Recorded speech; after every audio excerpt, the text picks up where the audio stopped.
जी बेटा, तो कैसे हैं आप? मैं उम्मीद करता हूँ कि आप सब ठीक होंगे। आज की वीडियो में बात करेंगे हम आपसे क्लास 11 बायोलॉजी और आज का टॉपिक रहेगा लॉन्ग क्वेश्चंस, जिनको हम एक्सटेंसिव क्वेश्चंस कहते हैं। Chapter number 13 gaseous exchange.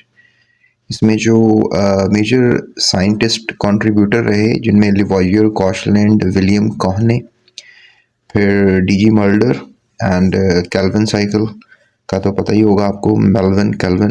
इसके अलावा रॉबर्ट विटेकर का आपने नाम सुना होगा, जिसने क्लासिफिकेशन में बड़ा नाम दिया है अपना। प्यारे बच्चों, ये जो चैप्टर है गैस एक्सचेंज की एक्सरसाइज के जो लॉन्ग क्वेश्चंस हैं उनके ऊपर बात करते हैं और ब्रीफिंग कर देता हूँ मैं आपको। इफ़ यू वांट नोट्स तो बिल्कुल माइनर सी अमाउंट पर चैप्टर 100 रुपीज़ रखिए या पे करके इस चैप्टर के नोट्स जो है वो ले सकते हैं। इस वक्त स्क्रीन पे आपको नंबर्स नज़र आ रहे हैं, डिस्क्रिप्शन में आपको नंबर नज़र आ रहे हैं, तो ये नंबर वगैरह आप व्हाट्सएप करें and you can buy these notes.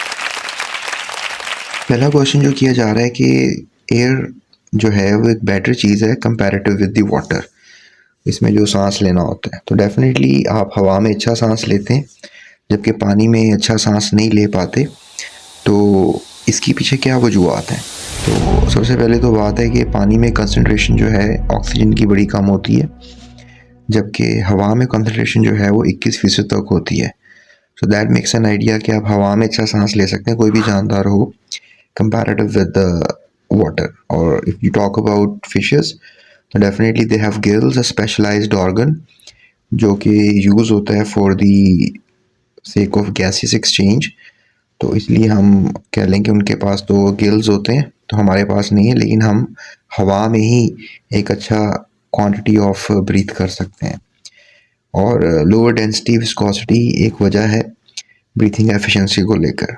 Easier gas exchange होती है हवा में, ये एक फैक्टर है कि आप हवा में फास्टर सांस ले सकते हैं। Reduce energy cost for breathing, definitely respiratory effort आपको कम लगानी पड़ती है, यानी कि आपको ज़्यादा पानी में एटीपी खर्च करनी पड़ेगी comparative with the air. Faster recovery of carbon dioxide buildup, इसमें जो हवा में अगर आप रहेंगे तो आपकी कार्बन डाइऑक्साइड आप इजीली एक्सेल भी कर सकते हैं और इजीली आप ब्रीथ भी कर सकते हैं। इसके अलावा टेम्परेचर और सैलिनिटी एंड वेरिएबिलिटी के ऊपर जो है बात की गई है। Less risk of oxygen depletion जो है वो रहता है हवा में सांस लेने से। तो दीज आर दी 7 फैक्टर्स जो मैंने आपको इन नोट्स में दिए हैं। तो these are the compiled and nice answers जो आप कर सकते हैं। If you want to take a screenshot and you don't want to pay, तो कोई मसला नहीं है, आप स्क्रीनशॉट्स लेकर भी जो है वो ये नोट्स हासिल कर सकते हैं।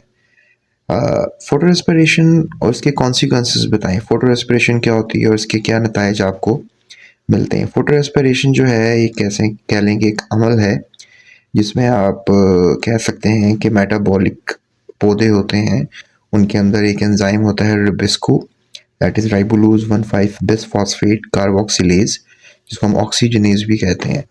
और ये कार्बन डाइऑक्साइड फिक्स करता है पौधों में by the process of photosynthesis instead builds oxygen, यानी कि ये कार्बन डाइऑक्साइड पौधों में बेंड करेगा, ऑक्सीजन को बेंड नहीं करेगा। So this results in the production of compound that is not useful for the photosynthesis and is eventually broken down in a series of steps consuming energy and release of carbon dioxide। तो इसका मैंने जवाब आपको properly दिया है कि कैसे photo respiration होती है with the help of rubisco enzyme और उसके क्या कॉन्सिक्वेंसेस हो सकते हैं।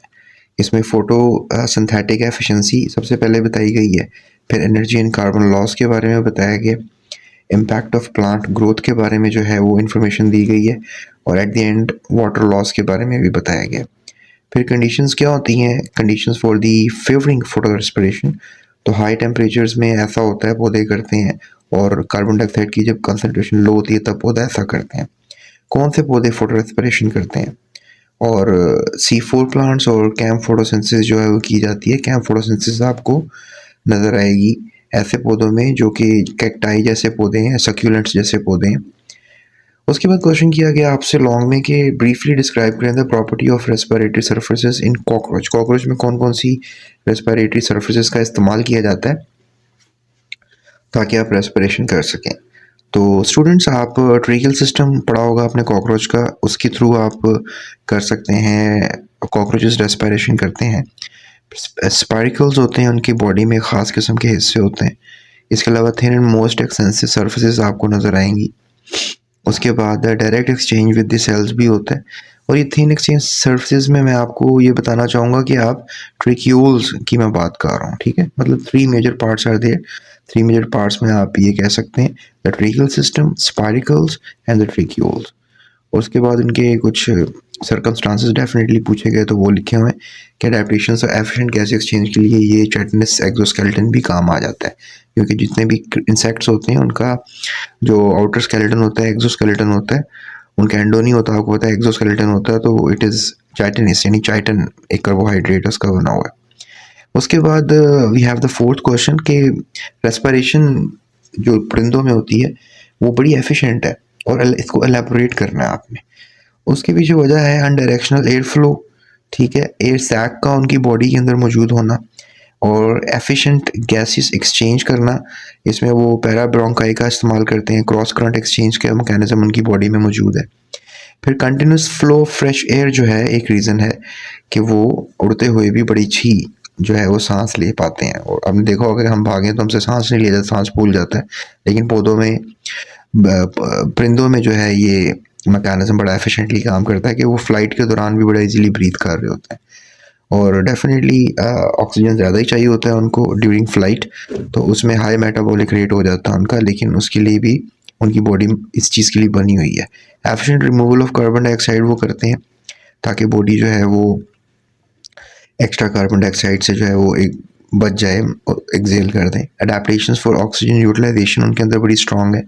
इम्प्रूव्ड रेस्पिरेटरी मसल्स उनके अंदर देखे गए हैं कि जो मसल्स हमारे काम कर रहे हैं उनके अंदर वो जल्दी ऑक्सीजन लेकर जल्दी एनर्जी बनाकर देने वाला सिलसिला है उनमें हाई ऑल्टीट्यूड्स में।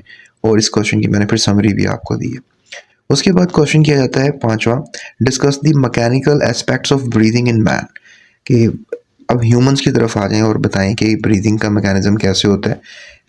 इंस्पिरेशन होती है definitely diaphragm contraction, expansion of rib cage, decrease in the intrapulmonary pressure, फिर air flow in the lungs.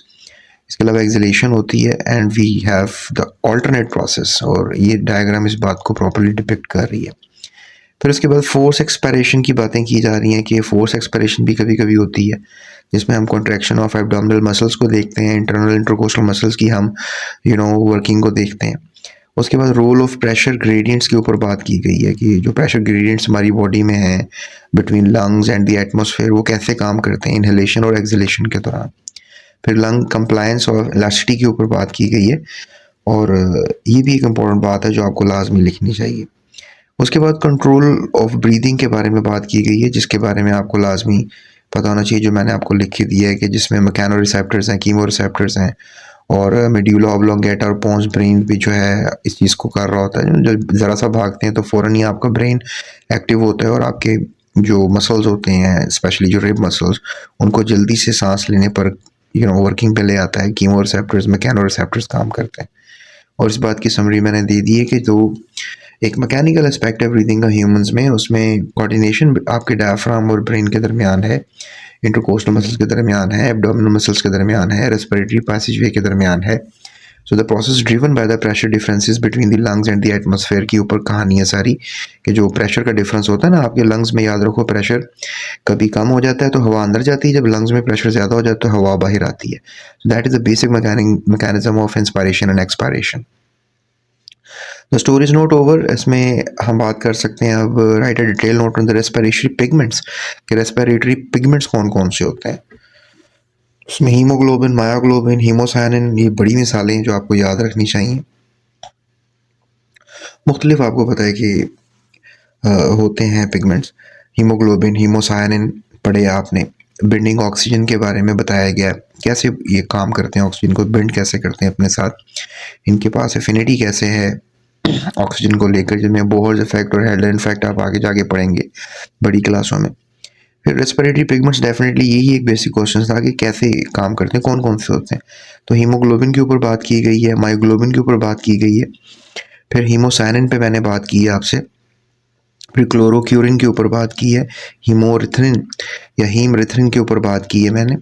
उसके बाद फंक्शंस भी बता दिए गए कि कैसे oxygen transport, carbon dioxide transport, buffering capacity, adaptation of environmental conditions कैसे की जाती हैं। एट द एंड समरी पे मैंने सारा जॉब क्लोज किया।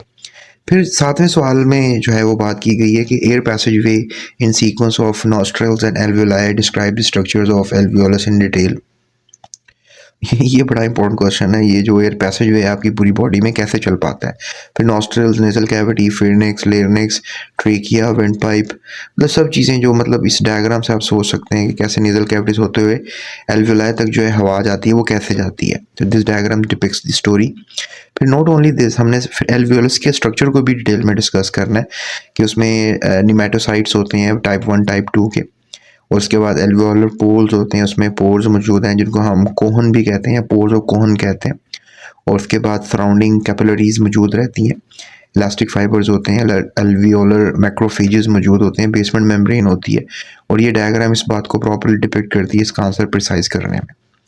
फिर गैस एक्सचेंज मैकेनिज्म आखिर हो कैसे पाता है इस छोटे से इस हिस्से के अंदर, जिसे हम एल्वियोलाई कहते हैं या एल्वियोलस एक सिंगल को कहेंगे। तो ये इसका डिफ्यूजन ही एक मेथड है जिसके थ्रू ये हो पाता है। सो स्टूडेंट्स, जीएस नोट्स जो हैं these are the basic kind of notes जिससे आप अपने एग्जाम्स की बेहतरीन तैयारी कर सकते हैं और हेडिंग्स के साथ अच्छे आंसर्स लिख सकते हैं। जीएस एकेडमी यूट्यूब चैनल को जो है अभी सब्सक्राइब करें, और इफ़ यू वांट नोट्स तो मोस्ट वेलकम, आप व्हाट्सएप करें, आपको ये पीडीएफ जो है वो शेयर कर दिया जाएगा। बाकी भी चैप्टर्स सबके नोट्स मौजूद हैं, उन पे भी वीडियोस बनी हुई हैं। अभी डिस्क्रिप्शन में प्लेलिस्ट है, आप वहाँ पर क्लिक करके सारे नोट्स तक जा सकते हैं, उनकी वीडियोस तक जा सकते हैं। नोट्स को जो है वो हमसे इकट्ठा भी बाय करवा सकते हैं। जस्ट 100 रुपीज़ माइनर सी अमाउंट रखिए ताकि आप इसको बाय कर सकें। So that's it. और शॉर्ट क्वेश्चन आंसर्स के लिए भी अलग प्लेलिस्ट बनी हुई है, बल्कि इसी प्लेलिस्ट में भी आपको मिल जाएगा, और ऑब्जेक्टिव मैंने हल करके दिया आपको। So that's it. I hope कि आपके एग्जाम्स अच्छे रहेंगे। अल्लाह हाफ़िज़।